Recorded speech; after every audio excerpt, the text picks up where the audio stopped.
See photos, documents, and transcripts for all episodes in the series at pastevidence.com.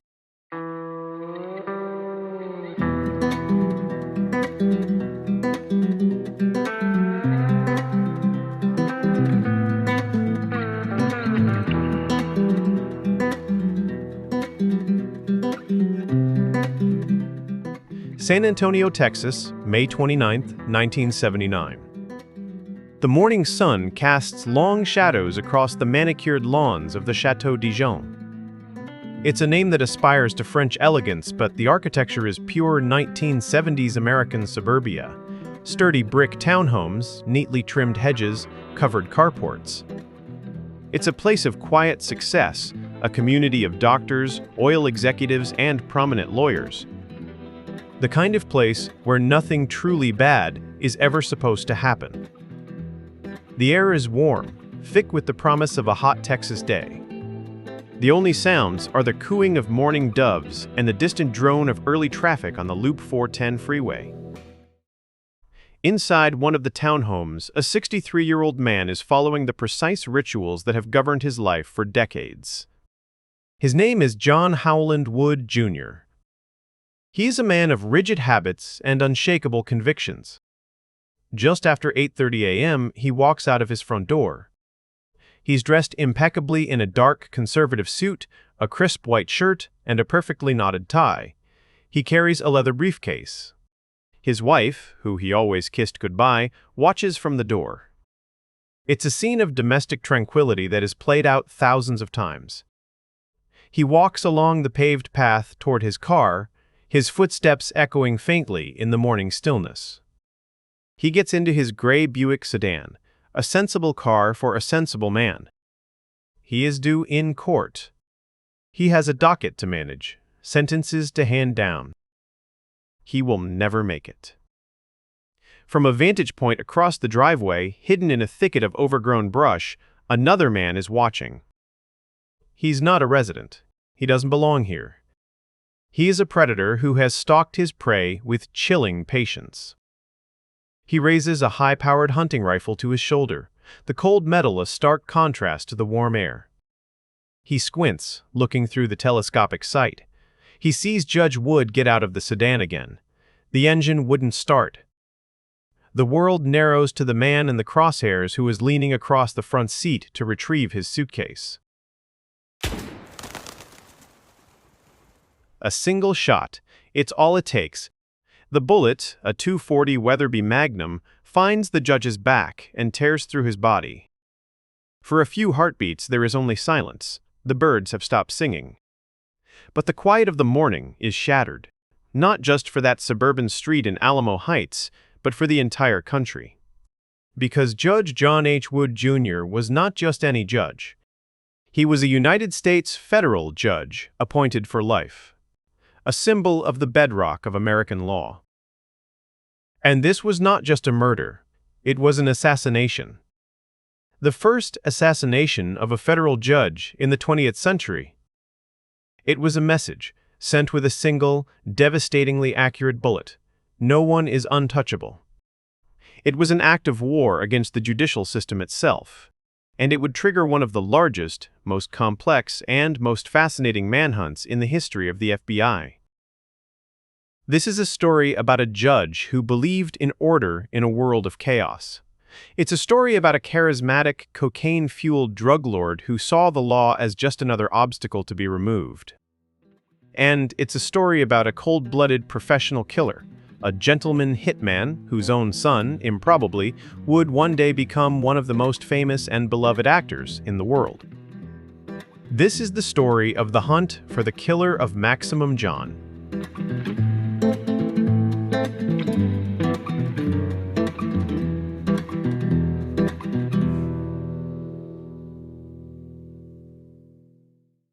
To understand why a man would risk everything to kill a federal judge, you first have to understand the judge and the world he occupied. John Howland Wood, Jr. was Texas aristocracy. Born in 1916, his family tree was populated with lawyers stretching back generations. He was a product of the University of Texas Law School, a man steeped in tradition, protocol, and a rigid sense of right and wrong. When President Nixon appointed him to the federal bench for the Western District of Texas in 1970, he saw it not as a job, but as a duty. His district was vast, stretching from San Antonio down to the Rio Grande Valley. And in the 1970s, that territory was ground zero for America's burgeoning drug war. It was a battleground. The post-Vietnam, post-Watergate era saw an explosion in the drug trade, with San Antonio serving as a primary distribution hub for Mexican marijuana and, increasingly, South American cocaine. Judge Wood looked upon this tide of narcotics not just as a crime, but as a moral stain, a force of chaos, corrupting the nation. And he decided his courtroom would be the fortress that held the line. He quickly earned a reputation and a nickname that was whispered with fear in every cantina and back room from Laredo to El Paso: Maximum John. It wasn't just a catchy name, it was a statement of policy. The federal sentencing guidelines gave judges considerable discretion. Judge Wood chose to use none of it. For major drug traffickers, he had one setting: maximum. Life sentences were his specialty. He once sentenced a heroin dealer to 35 years for contempt of court. He rarely granted pretrial bail in narcotics cases, correctly assuming that multi-millionaire traffickers had the means and motivation to flee. To the federal prosecutors, he was a godsend, their greatest weapon. To the defense bar and their clients, he was a tyrant in a black robe, the end of the line. A hearing before Maximum John wasn't a legal proceeding. It was a funeral. And in the spring of 1979, the biggest drug trafficker in the Southwest, a man who represented everything Judge Wood despised, was on a collision course with his courtroom. His name was Jamiel, or Jimmy, Chagra. If Judge Wood was the embodiment of the old-world Texas establishment, Jimmy Chagra was the king of the New World criminal frontier. He wasn't some brutish thug. He was a third-generation Lebanese-American from El Paso, a man of immense charm, intelligence, and ambition. The Chagra family had started, like many immigrant families, in legitimate business: a produce company and a rug store. But Jimmy and his older brother Lee saw a faster path to the American dream.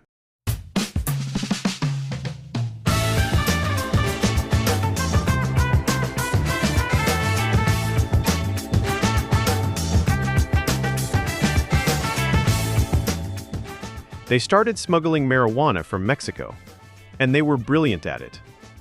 By the late 1970s, Jimmy had built a logistical empire.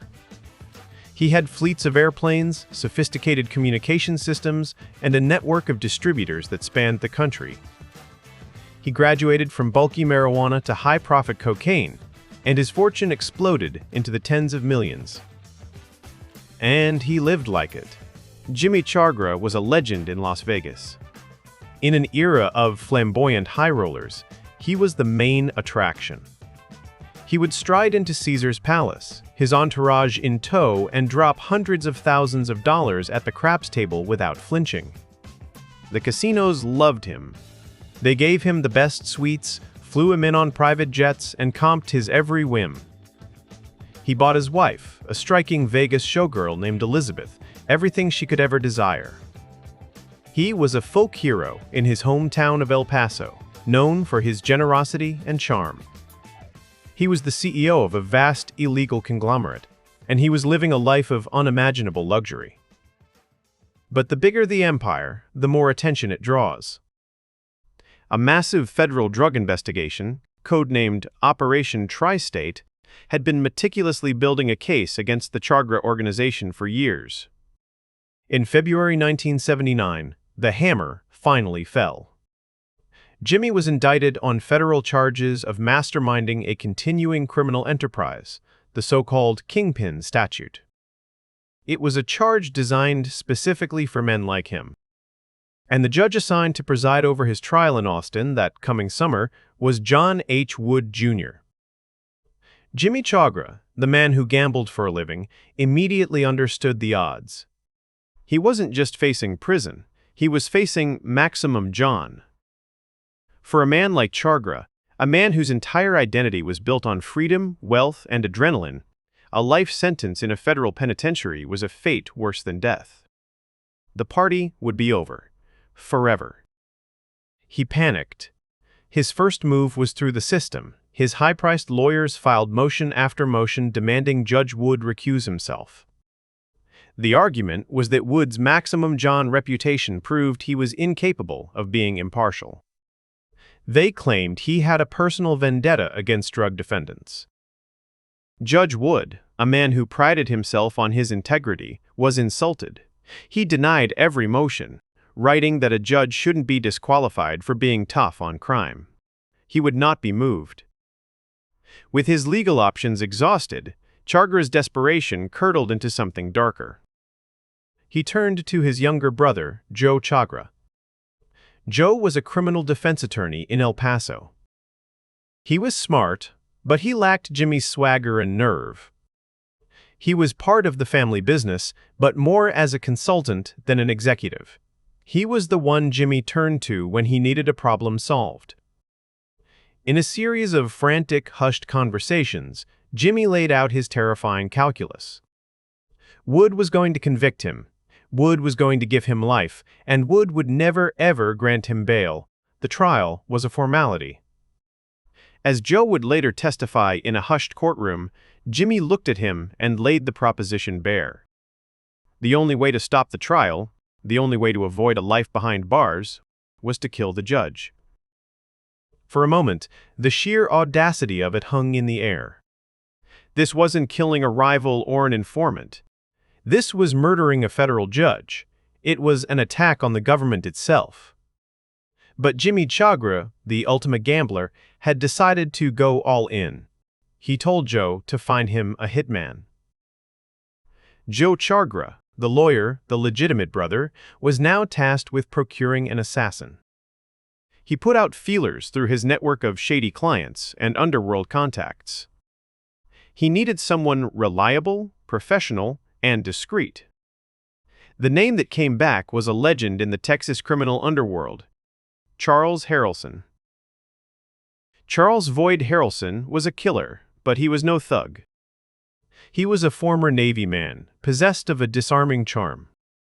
He saw himself as a freelance problem solver. He was a card shark, a womanizer, and a stone-cold professional. He'd been tried for the murder for hire of a businessman named Alan Berg and found not guilty. But he remained incarcerated, awaiting trial for another contract killing, this time of Sam DeGelia Jr., a Texas grain dealer. That trial ended in a hung jury, but prosecutors, convinced of his guilt, tried him a second time. This time, the verdict was guilty. In August of 1976, Harrelson was granted parole, but he didn't taste a moment of true freedom. As he walked out of the Texas State Prison, U.S. Marshals were waiting.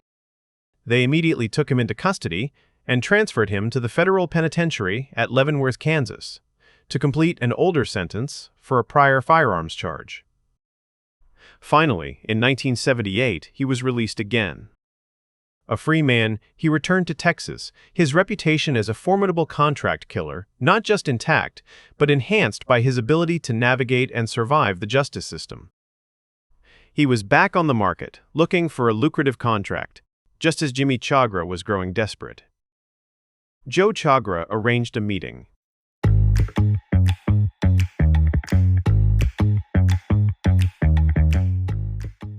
The price was negotiated with the cool detachment of a business deal, $250,000, to alter the course of American legal history.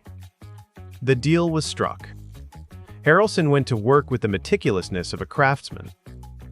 He persuaded his wife Joanne to visit a sporting goods store in Dallas.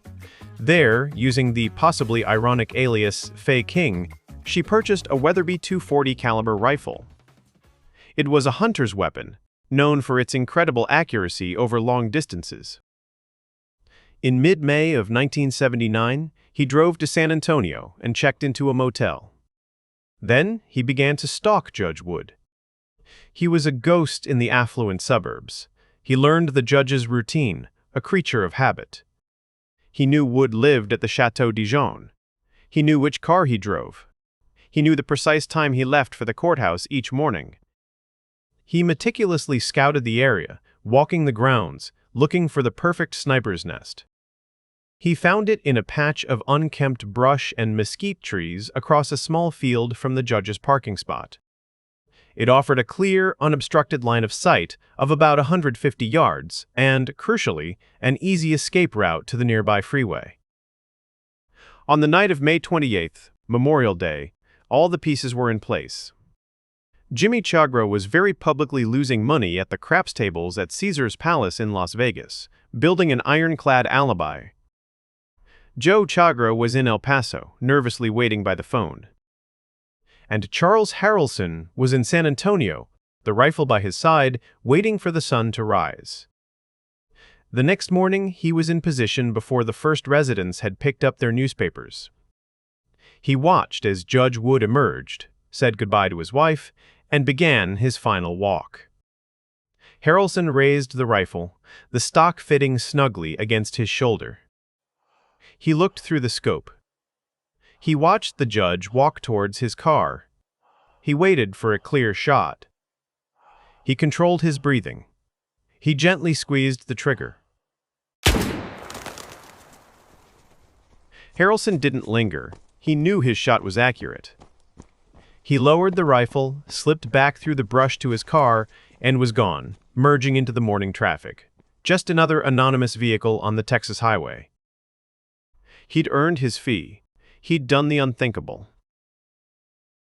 Back at the Chateau Dijon, the bubble of suburban peace had burst, replaced by the shriek of sirens. The first police on the scene found the judge with a single, fatal wound. The call went out almost immediately. This wasn't a local homicide, this was a federal case. Within hours, the FBI descended on San Antonio in force. The investigation was given a priority level reserved for acts of terrorism and espionage. It was codenamed Judkill. Agents swarmed the apartment complex, interviewing every shaken resident, searching for any scrap of evidence. They found precious little. A single gleaming brass shell casing from a .240 Weatherby Magnum rifle cartridge confirmed the killer had used a powerful and accurate weapon. They had a few contradictory witness descriptions of a small tan car speeding away. But the murder weapon itself, the rifle, had vanished. It was a crucial piece of evidence, seemingly swallowed by the vast Texas landscape without a trace. The pressure from FBI headquarters in Washington was immense. Director William H. Webster vowed that no resource would be spared. President Jimmy Carter described his assassination as an assault on our very system of justice. The message was clear: find the killer, no matter the cost. The largest FBI investigation since the assassination of President John F. Kennedy was officially underway. They had a dead judge, a shell casing, and a nation demanding answers. The question was, where on earth do you begin when the killer could be anyone, anywhere? The answer, as it turned out, was in a smoke-filled, high-limit casino room, hundreds of miles away in the glittering mirage of the Nevada desert.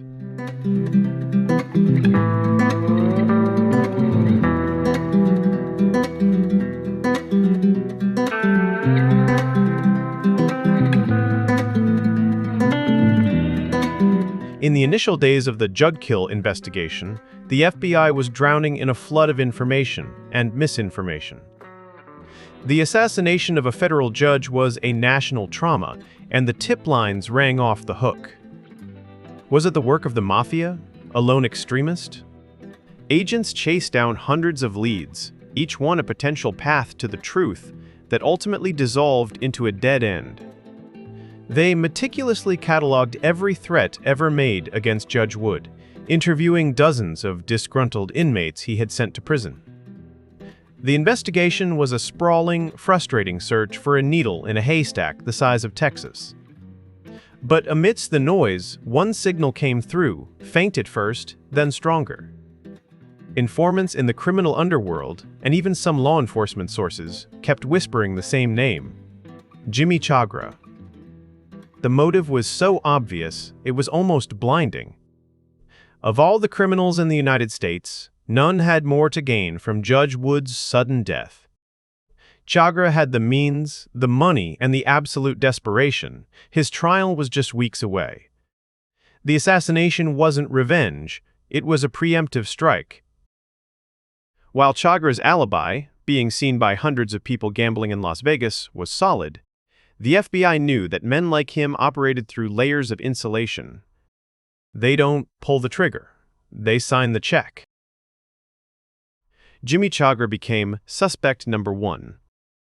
The FBI began to apply a campaign of relentless, suffocating pressure. A team of agents was assigned to Chagra full-time. They followed him in unmarked cars. They sat at nearby tables in restaurants. They documented his every meeting. They wiretapped his phones. They leaned hard on his known associates, letting them know that the full weight of the federal government was coming down on the Chagra empire. Chagra, ever the gambler, tried to bluff. He brazenly called the Judkill task force in San Antonio himself, offering his sincere condolences and complaining that he was being unfairly harassed. But the pressure was working. He became paranoid and erratic. He eventually went on the run and was captured months later on his original drug indictment. But the FBI still lacked the crucial piece of evidence to tie him directly to the murder plot. They knew he was the architect, but they couldn't prove it. To do that, they needed to find the cracks in his organization. They knew that large conspiracies are like chains. They are only as strong as their weakest links. The first and most obvious weak link was the lawyer, Joe Chagra. The FBI zeroed in on him. Unlike his brother, Joe was not a hardened, lifelong criminal. He was a man of the law, tormented by his role in breaking it so profoundly. Investigators brought him in for questioning again and again. They played good cop, bad cop. They laid out the evidence they had, subtly exaggerating its strength. They described in vivid detail the future that awaited him: conspiracy to commit murder, decades in a federal prison, the loss of his law license, the destruction of his family. The psychological weight became unbearable. Joe Chagra began to break. The second, and perhaps most critical link, was Jimmy's glamorous wife, Elizabeth, known to everyone as Liz. Liz Chagra was more than just a showgirl who married well.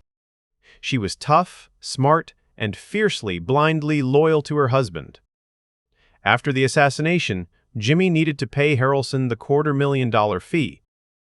But with the FBI watching his every financial transaction, he couldn't move the money himself, so he entrusted the job to Liz. He gave her a suitcase filled with $250,000 in cash. She flew from Las Vegas to Florida, where she met a relative of Charles Harrelson. In a clandestine handoff, she delivered the payment. It was an act of absolute devotion, but it was also a catastrophic blunder. It created a tangible link, a money trail that forensic accountants could follow, connecting the Chagra family's wealth directly to the hitman.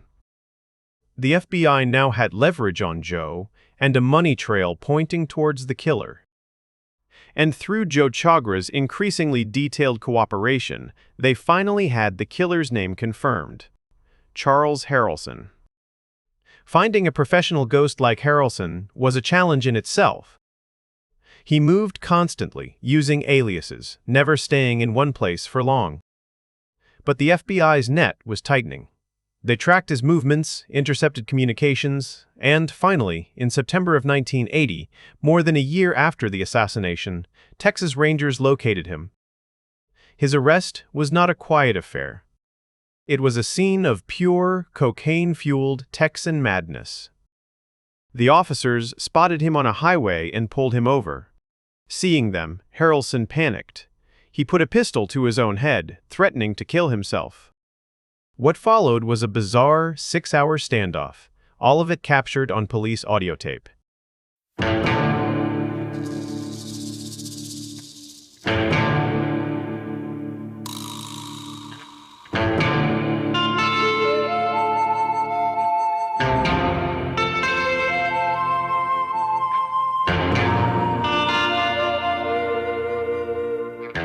High on a cocktail of drugs and paranoia, Harrelson began to ramble. He was, in his own mind, a key player in the secret history of the world. And then, in a moment of grandiose delusion, he made the confession that would seal his fate. He not only admitted to killing Judge Wood, he took credit for an even bigger crime. Harrelson, his voice agitated and slurring slightly, told the police, "You want to know who killed the judge? You're looking at him. But that's not all. I was in Dallas. I was involved when they got Kennedy." The claim that he assassinated President John F. Kennedy was almost certainly a fabrication, a desperate bluff, or a drug-induced fantasy. But the detailed confession to the Wood murder was real, specific, and corroborated by details only the killer could know. He had just handed the FBI a confession on a silver platter.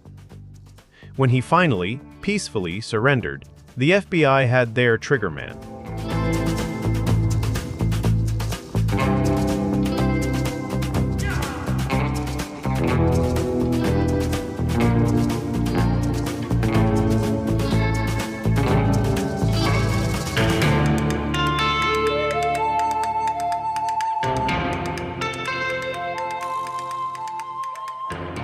As the investigation wore on, the FBI knew that finding the murder weapon was paramount.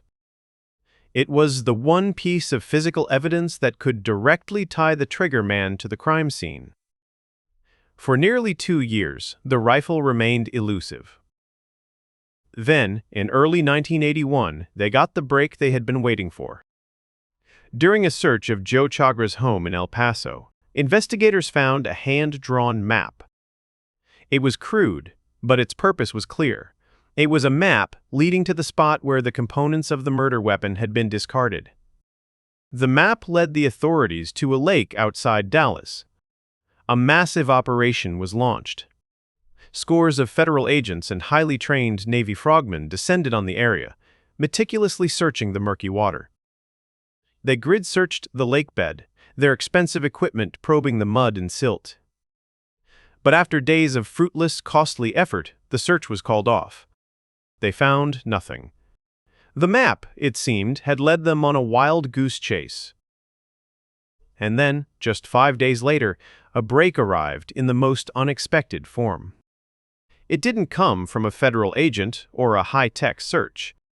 It came from a 25-year-old man named Thomas Hickson, who earned his living foraging for aluminum cans along the back roads of Texas. As Hickson made his usual rounds near that very same lake, searching the ditches for discarded cans, his eyes fell upon something out of place. It was not a can, but a piece of dark, polished wood. He picked it up. It was a rifle stock. Unaware of its immense significance, he held in his hand the very thing the massive federal operation had just failed to find. He turned it over to the authorities. Federal investigators quickly confirmed their belief. It was the stock from the Weatherby rifle used to kill Judge John H. Wood, Jr. The evidence that had eluded scores of agents and divers had been found by accident, by a man picking up cans. With the triggerman in custody, his confession on tape, and now with a key component of the murder weapon itself recovered, the entire conspiracy was now laid bare. It was a pyramid of guilt. At the top was the mastermind, Jimmy Chagra, who ordered the hit out of a desperate desire to save his own skin. Below him was the facilitator, his brother Joe Chagra, who made the arrangements and was now the government's star witness. The crucial link was the courier, Liz Chagra, who had unwittingly created a money trail. And at the base, the instrument of their design, was the killer, Charles Harrelson, now in custody with his own bizarre confession on tape. Between 1981 and 1982, the federal grand jury handed down the indictments. Charles Harrelson was charged with murder and conspiracy. Jimmy Chagra was charged with masterminding the plot. Liz and Joe Chagra were charged as co-conspirators. For the Department of Justice, it was the culmination of years of painstaking work. It seemed like an open and shut case, a textbook example of how the system, when attacked, could defend itself. But they had underestimated the resources and the audacity of their main target. Jimmy Chagra, still possessed of a vast fortune, began to assemble a legal dream team. And to lead it, he hired the one lawyer in America who was most feared by the federal government, a brash, brilliant, and utterly fearless defense attorney from Las Vegas. A man who had built a career defending mobsters and taking on unwinnable cases. His name was Oscar Goodman. The FBI's chase was over. The prosecutors, led by the tenacious Assistant U.S. Attorney James Kerr, were confident. But the real war, the one that would be fought with words, strategies, and theatrical flair in a court of law, was just about to begin. And it would deliver a shock to the system almost as profound as the assassination itself.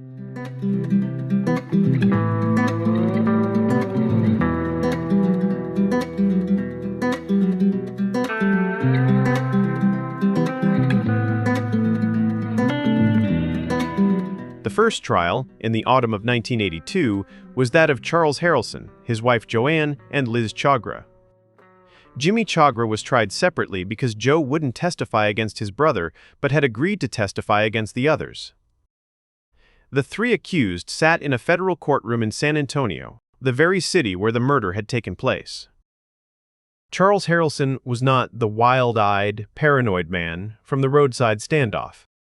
He was a different creature entirely. For the most part, he appeared utterly relaxed, a man at ease in the high-stakes theater of the courtroom. He would chat amiably with his attorney during breaks. He'd mug for the newspaper sketch artists, and when a witness would testify about his legendary skill with a rifle or a deck of cards, a broad, genuine smile would spread across his face. He seemed to be enjoying the attention, the infamy. But while he may have seemed calm, the prosecution was building a cage of evidence, piece by damning piece. Their case didn't begin with the dramatic confessions. It began with the mundane, tangible evidence. It began with a car and a gun. The prosecutors called a former friend of Harrelson's, a man named Gregory Goodrum, to the stand. Goodrum testified that in June of 1979, just after the assassination, Harrelson had asked him to do a favor, deliver an Oldsmobile Cutlass to Houston. When Goodrum asked why, Harrelson's reply was chillingly casual. He said he had used it on a job. The prosecution alleged this was the getaway car. Goodrum then recalled an earlier visit to a ranch with Harrelson. The defendant, he said, had proudly shown him a sleek Weatherby rifle, complete with a scope, and remarked that Weatherbys were his favorite guns. The link was made. The same type of rifle used to kill the judge was Harrelson's weapon of choice. With the physical connections established, the prosecution moved to paint a portrait of the defendant's mind. They wanted the jury to understand that this was not a man who killed in a fit of passion, but a professional to whom life was cheap. They called another friend to the stand, a man named Pete Kay, himself once acquitted of 2 murders. Kay testified that Harrelson, after serving time for a previous killing, had once described a human head as being just a watermelon with hair on it. The courtroom was silent. Under Harrelson's flat, unblinking stare, the witness suddenly seemed to lose his nerve. Pete Kay fidgeted on the stand, backtracking, conceding that perhaps it wasn't Harrelson who had said it, perhaps it was he who had made the gruesome comment. But the image had been planted in the jury's mind.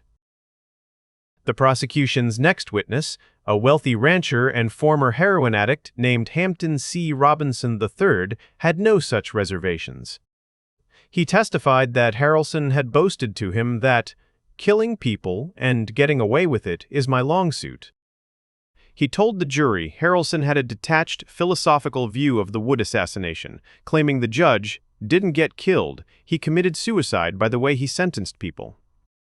Robinson also bolstered Harrelson's reputation as a marksman, recounting how he once watched Harrelson kill a turkey with a single shot from 200 yards away. But the most devastating evidence was yet to come, drawn from Harrelson's own words.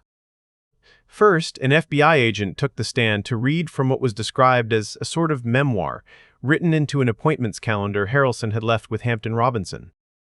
The agent read an entry dated August 30th, 1981, written like a last will and testament. "I'm sorry, not for me, but for the pain I've caused others, both those who loved me and those who loved the people I've killed. But I've never killed a person who was undeserving of it." The agent continued reading. The entry concluded with a final, macabre instruction. "I wish to be cremated with absolutely no religious services. My ashes should be spread on the John H. Wood, Jr. courthouse in San Antonio." The courthouse had, of course, been named for the judge after his death. It was a confession wrapped in a final, defiant insult. Then came the prosecution's star witness, Joe Chagra. Harrelson's lawyers fought strenuously to block his testimony. They argued that Joe had acted as Harrelson's attorney after the murder, and therefore their conversations were protected by attorney-client privilege. The objection was a crucial test. After hearing arguments, the judge ruled the discussions between the two men were not for legitimate legal advice, but were meant to further a conspiracy to cover up the murder. The privilege did not apply. Joe Chagra was allowed to testify. He took the stand, a nervous figure at the center of a legal firestorm. The prosecutor asked him about a conversation he had with Harrelson. Joe Chagra looked across the courtroom at the man he had hired and delivered the final blow. "I asked him if he was the one who murdered Judge Wood," Joe said, his voice quiet but firm, "and he said he was." Finally, in a risky move, the defense called Charles Harrelson himself to the stand. He needed to provide an alibi for the morning of May 29, 1979. He testified that he was nowhere near San Antonio. He was in Dallas, he claimed, a busy man running a series of errands. But his description of those errands may have done him more harm than good. He testified that he was trying to collect bad gambling debts.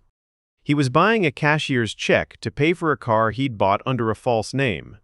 And, in a moment of almost surreal detail, he said he was returning a golf putter he had borrowed from a friend. The purpose of borrowing it, he explained to the jury, was to determine how much cocaine he could stuff into its hollow shaft for a drug smuggling scheme he was devising.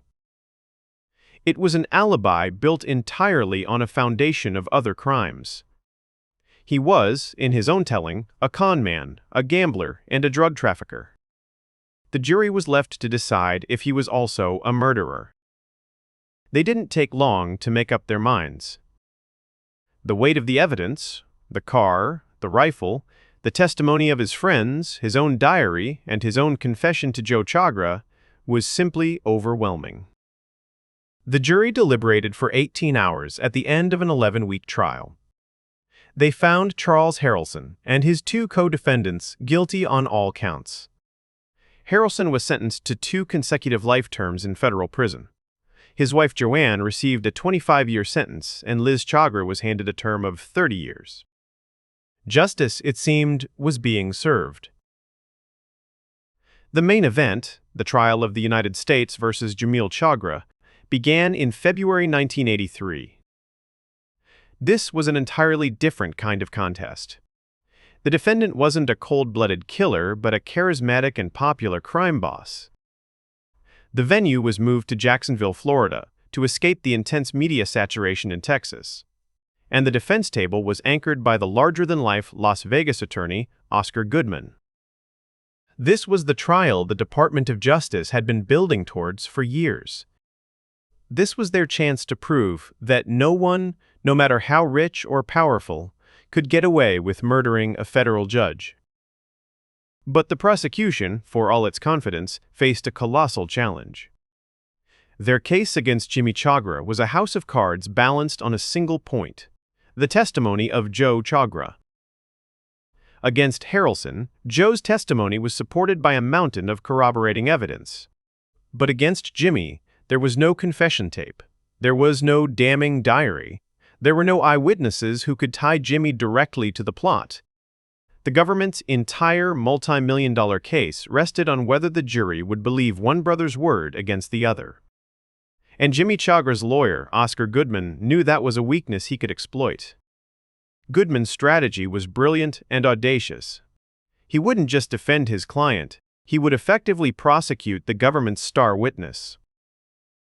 The battle began with jury selection, where Goodman looked for individuals skeptical of government power, people who might believe that federal prosecutors would bend the rules to win a high-profile case. In his opening statement, he laid out the grand narrative he would sell to this jury. Jimmy Chagra, he argued, was not a kingpin, but a devoted family man, a loving husband and father who was being framed. And the man framing him, Goodman thundered, was his own weak, jealous, and treacherous younger brother, Joe. The centerpiece of the trial was Goodman's cross-examination of Joe Chagra. It was an exercise in legal destruction. For days, Goodman had Joe on the stand, peeling back the layers of his credibility until nothing was left. He began by attacking his motive. He hammered Joe relentlessly on the details of his plea bargain, forcing him to admit that in exchange for his testimony, he was saving himself from a potential life sentence. Goodman then blurred the lines between the good brother and the bad brother, forcing Joe to recount his own extensive involvement in the family's drug business, reminding the jury that the star witness was himself a confessed felon. He picked at tiny, insignificant inconsistencies in Joe's recollection of dates and conversations, making him seem flustered and unreliable. If he couldn't remember which day a conversation happened, Goodman would imply, how could the jury trust his memory of the conversation itself? Day after day, Goodman chipped away, planting his alternative theory in the minds of the jury that it was Joe, the less successful lawyer brother, who had the most to gain. That perhaps it was Joe who orchestrated the hit and was now, in an ultimate act of betrayal, framing his famous, wealthy older brother to take the fall. While the prosecution's case was being dismantled, Goodman carefully managed his own client's image. Jimmy Chagra sat silently, dressed not in flashy Vegas attire, but in conservative suits. His wife Liz sat in the front row every day, the image of devotion. Goodman created a powerful courtroom tableau, the loving family on one side, and the lone, treacherous brother on the other, selling his story to the government.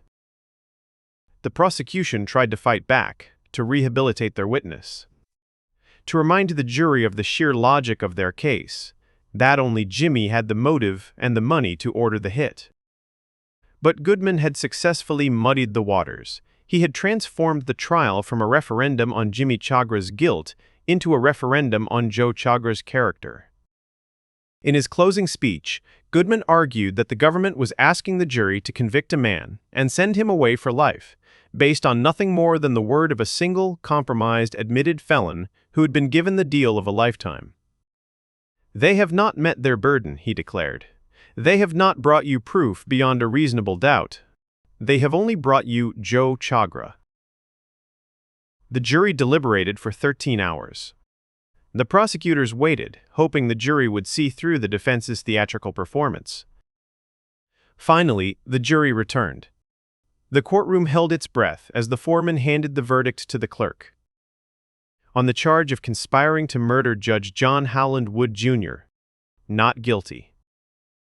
On the charge of the murder itself, not guilty.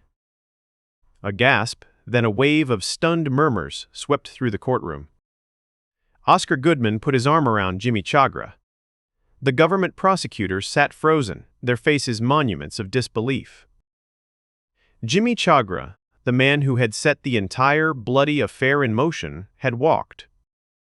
He was still convicted on the lesser charges of obstruction of justice and drug trafficking that would send him to prison. But on the main charge, the assassination of Maximum John, he was acquitted. It was a spectacular, humiliating defeat for the Department of Justice.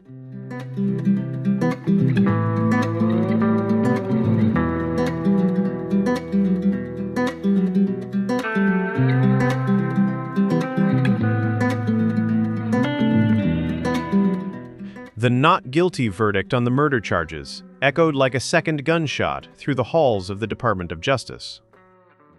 By the letter of the law, in the biggest trial of his life, Jimmy Chagra had won. But the story of the assassination of Maximum John does not end with the bang of a gavel. The fallout from that single rifle shot in a San Antonio neighborhood would continue to ripple outwards for decades. A slow-motion shockwave of consequence that would ultimately consume everyone the conspiracy had touched. Justice, it turns out, is not always confined to a single verdict. Jimmy Chagra may have been acquitted of the murder, but he was still sentenced to a lengthy term in federal prison for his other convictions. And while behind bars, he proved that his capacity for violence had not been diminished by his trial. He was caught orchestrating another assassination plot, this time targeting the tenacious prosecutor who had faced him in court, Assistant United States Attorney James Kerr. The plot was foiled, but it was a chilling confirmation of Chagra's true character. A man who saw murder as a permanent solution to any problem. It was this second conspiracy that ultimately led to the truth. Years later, with his appeals exhausted and his life reduced to a prison cell, Jimmy Chagra decided to make one last gamble. He entered into a formal deal with the federal government. In exchange for a possible reduction in sentence and, he hoped, the early release of his wife Liz, he finally confessed. He admitted, officially, to his role in both the successful murder of Judge John H. Wood, Jr. and the attempted murder of James Kerr. It was not a confession born of conscience, but a final, desperate bargain. And it was a bargain he would lose.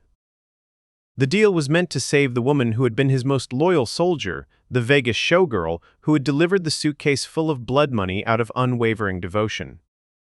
But Liz Chagra was never released. She remained in federal custody, and in 2005 she died of cancer in a prison hospital in Fort Worth, Texas. Her husband's confession had come too late to save her.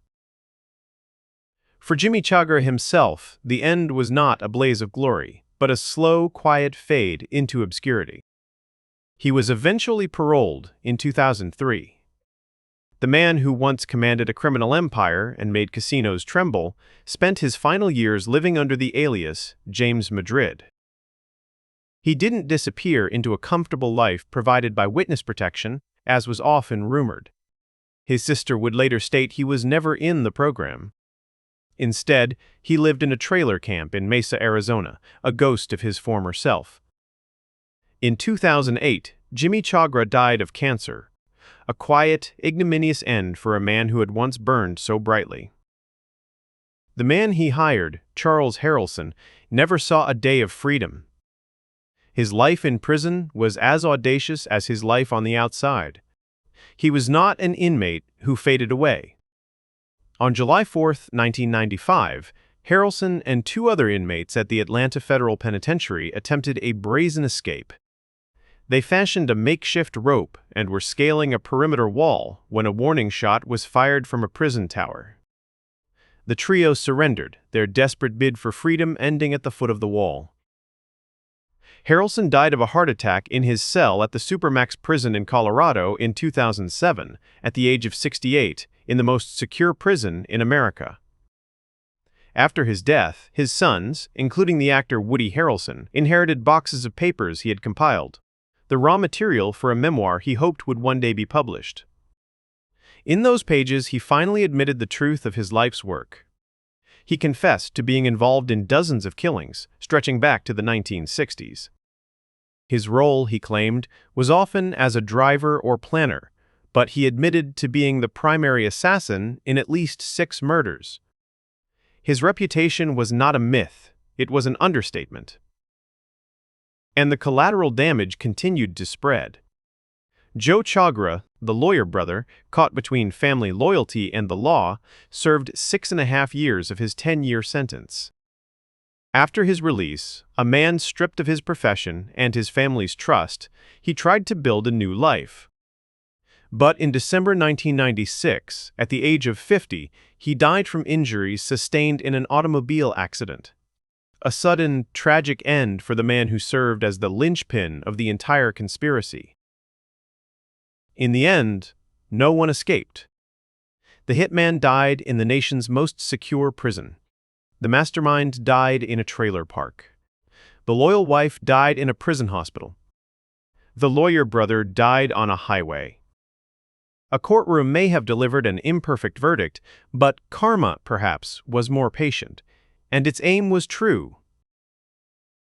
The assassination of Maximum John was a wound on the American justice system, a moment of profound crisis. But it led to lasting change. The U.S. Marshals Service created its Judicial Security Division in direct response, an agency dedicated to protecting federal judges from the very threat the Chagra conspiracy had made real. The crime stands as a dark, sprawling Texas epic, a reminder that the single, sharp crack of a rifle on a quiet morning can set off a chain reaction of ruin that takes decades to finally settle, leaving a legacy of tragedy. And a complex lesson about the true, inescapable cost of crime.